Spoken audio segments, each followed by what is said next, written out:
इस राज्य में गौतम सिंह नाम का एक राजा हुआ करता था। उसकी महारानी का नाम गौतमी था, पर उन दोनों को कोई संतान नहीं थी। एक दिन राजा शिकार खेलने वन में गए। वहाँ इतनी दूर निकल गया था कि जंगल में सिर्फ अंधेरा ही अंधेरा दिख रहा था। वहाँ उसने देखा एक पेड़ के नीचे एक बूढ़ी माँ बैठी हुई थी। उसे देखकर वह सोचने लगा, इतने अंधेरे जंगल में वह बूढ़ी माँ वहाँ क्या कर रही है। वह बूढ़ी माँ के पास गया और बोला, बूढ़ी अम्मा, आप इस जंगल में क्या कर रहे हो? यहाँ तो इतना अंधेरा है। तभी बूढ़ी माता बोलती है, मैं माता हूँ और सबकी जोड़ियाँ बनाती हूँ। तब राजा बोलता है, आपने मेरी भी जोड़ी बनाई होगी। राजा शादीशुदा था। यह बात बूढ़ी माँ को पता थी, पर फिर भी वह अपनी जोड़ी बनाने के लिए बोल रहा था। यह सुनकर बूढ़ी माँ को बहुत गुस्सा आता है, पर वह बोलती है, हाँ, मैंने तेरी भी जोड़ी बनाई है।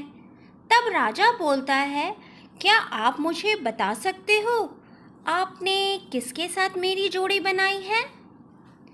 ये सुनकर बूढ़ी माँ को और भी गुस्सा आ जाता है और बोलती है, जा, तेरी बीवी गौतमी से जो तेरी संतान होगी, उस लड़की के साथ तू शादी करेगा।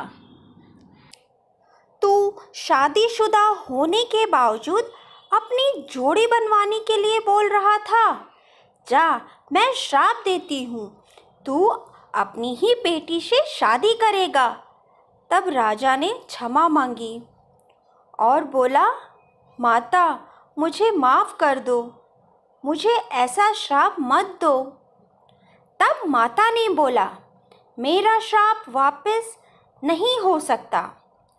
बड़े दुखी मन से राजा अपने राज्य को लौट गया और उसने सारी बात अपनी महारानी को बताई। तब महारानी बोलती है, आप चिंता क्यों कर रहे हैं? हमें तो अभी कोई भी संतान नहीं है, और क्या पता आगे हो भी या ना हो। अगर कोई हमें संतान हुई तो हम उसे होने ही नहीं देंगे। राजा महारानी की बात सुनकर उसका मन थोड़ा शांत हुआ और कुछ दिनों बाद वे लोग इस बात को भूल गए। कुछ साल बाद रानी गर्भवती होती है और उसे वह श्राप याद आ जाता है कि अगर मेरी कोई संतान लड़की हुई तो कहीं मेरे पति से शादी की यह बात सत्य ना हो जाए। उसने अपनी दासी को बुलवाया और बोला, जब मेरी कोई संतान हो तो उस समय तू मेरे साथ ही रहना। कुछ दिनों बाद रानी ने एक बहुत ही सुंदर कन्या को जन्म दिया। रानी यह सुनकर बहुत घबरा गई कि उसने एक कन्या को जन्म दिया। उसने वह कन्या दासी को दिया और बोली, इसे तू जंगल में जाकर कहीं गाड़ दे और इस राज्य में इस बात की खबर किसी को कानों कान नहीं होनी चाहिए। वह दासी उस कन्या को लेकर चली गई। जैसे ही महल के बाहर निकली, उसने देखा बहुत लोग वहाँ से जा रहे थे। उसे लगा कोई उसे देख ना ले उस बच्चे के साथ। वह घबरा गई और पास ही में पड़े गोबर के ढेर में उस बच्चे को दफना दिया। उसने सोचा, दम घुटने के कारण वह बच्ची वहीं मर जाएगी, और फिर वह वापस लौट गई। वह गोबर का ढेर एक किसान का था। किसान को वह गोबर अपने खेत में डालना था। किसान कुम्हार के घर जाता है और बोलता है, तू और तेरी पत्नी मेरे खेत में चल, वहाँ तुझे गोबर डालना है। फिर वे दोनों उस गोबर के ढेर के पास जाते हैं। उस खाद को जैसे ही वे लोग उठाते, तब एक बच्चे की रोने की आवाज़ सुनाई देती। उन दोनों ने इधर उधर देखा, पर कोई बच्चा दिखाई ना दिया। उन दोनों ने फिर से गोबर उठाना चाहा, तो फिर बच्चे की रोने की आवाज़ आने लगी। वे लोग जल्दी से गोबर को हटाते हैं और देखते हैं एक छोटी सी सुंदर सी कन्या वहाँ पड़ी हुई है। उन लोगों को कोई भी संतान नहीं थी। वे लोग दिन रात भगवान से प्रार्थना करते थे संतान के लिए। वे लोग उस बच्चे को पाकर बहुत खुश हुए। जब कुम्हारिन ने उस बच्चे को अपनी छाती से लगाया तो उसे दूध आने लगा।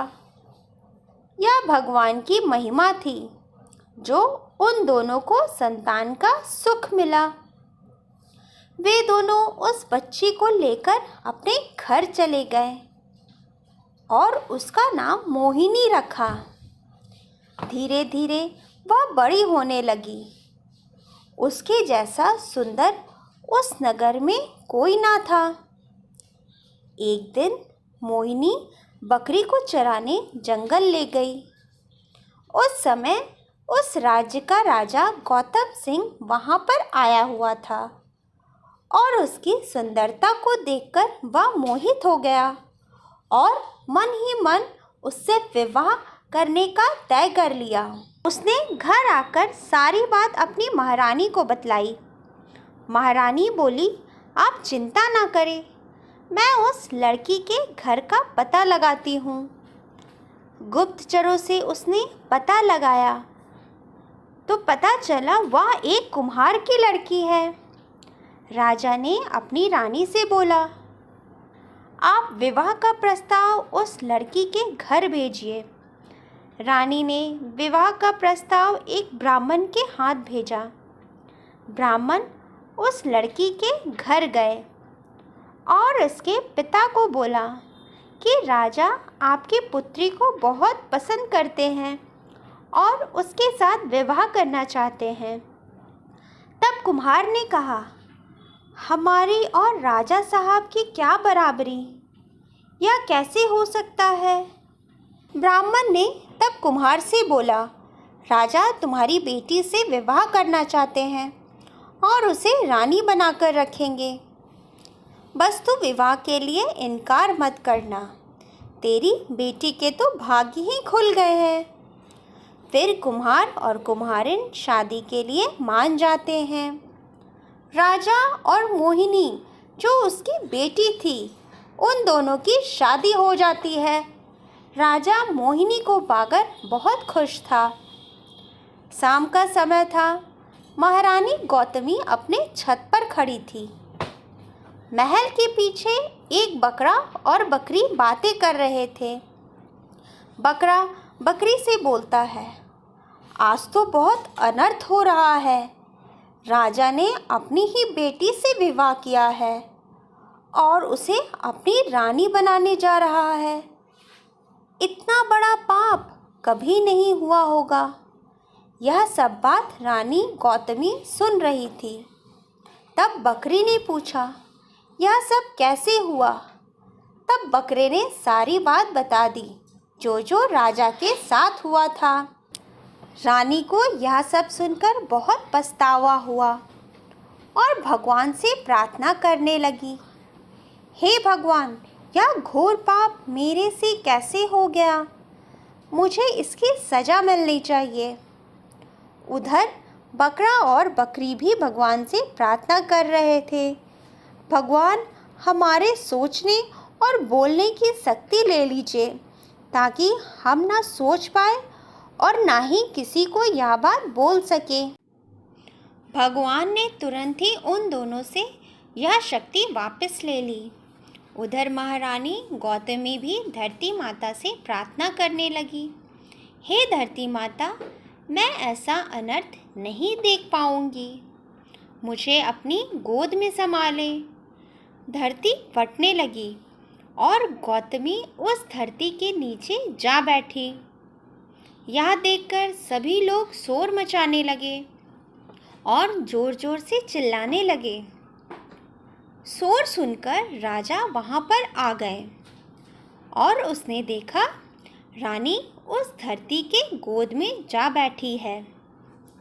तब राजा बोलते हैं, महारानी, ऐसा क्या हो गया जो तू धरती के गोद में समाई जा रही है?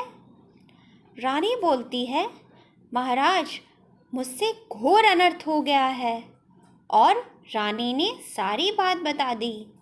यह सुनकर राजा के तो होश ही उड़ गए।